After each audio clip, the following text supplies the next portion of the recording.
ചില മനുഷ്യരുണ്ട്, അവർക്ക് നമ്മളോട് എന്തെങ്കിലും പറയാനുണ്ടോ, നമ്മളെ എന്തെങ്കിലും അറിയിക്കാനുണ്ടോ, നമ്മളോട് എന്തെങ്കിലും ദേഷ്യമോ എന്തെങ്കിലും ഒരു ഇഷ്ടമില്ലായ്മയോ ഒക്കെ നമ്മളോട് ഉണ്ട് എങ്കിൽ അവർക്ക് ഒരു സ്വഭാവമുണ്ട്.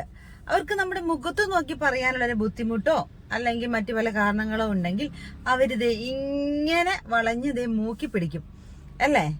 എന്നിട്ട് അവർക്ക് പറയാനുള്ളത് നമ്മളെ അറിയിക്കുകയും ചെയ്യും. നമുക്ക് അതുകൊണ്ട് നെഞ്ചു പൊട്ടുന്ന വിഷമം ഉണ്ടാവുകയും ചെയ്യും. എന്നാൽ അവര് നമ്മളോട് തട്ടിക്കേറിയോ പ്രതികരിക്കുകയോ ദേഷ്യപ്പെട്ടോ ഒന്നും പറഞ്ഞിട്ടുമില്ല. സംഗതി ക്ലീൻ ആൻഡ് നീറ്റ് അല്ലേ.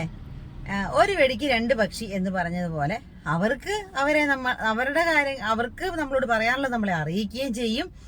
അവരോട് നമുക്കൊട്ടൊരു ദേഷ്യം തോന്നില്ല. കാരണം അവർ ചിരിച്ചുകൊണ്ടാണല്ലോ പറയുന്നത്. ചിരിച്ചുകൊണ്ട് കഴുത്തിറക്കുക എന്ന് വെച്ചാൽ മുഖത്ത് നോക്കി പറയാനുള്ളത് എന്താ പറയാ, ചിരിച്ചോണ്ട് ഇങ്ങനെ മൂക്കെ പിടിക്കുന്ന ഒരു സ്വഭാവമുള്ളവരുണ്ട് അല്ലേ. അവർക്ക് നമ്മളോട് പറയാനുള്ളത് പറയുകയും ചെയ്യും.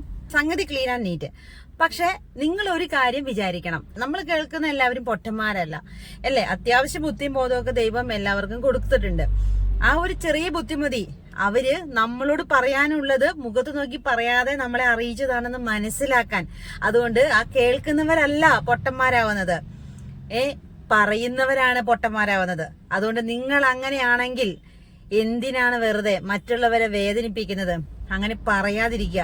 എന്തെങ്കിലും പറയാനുണ്ടെങ്കിൽ മുഖത്ത് നോക്കി പറയുക. ഇങ്ങനൊരു മാർഗം നിങ്ങൾ ഒരിക്കലും സ്വീകരിക്കരുത്. അത് ഇരട്ടി വേദനയുണ്ടാക്കുകയുള്ളൂ കേൾക്കുന്നവർക്ക്. ആ കൂടെ പറയുന്നവരോടുള്ള വെറുപ്പും ദേഷ്യവും ഇരട്ടിയാവുകയും.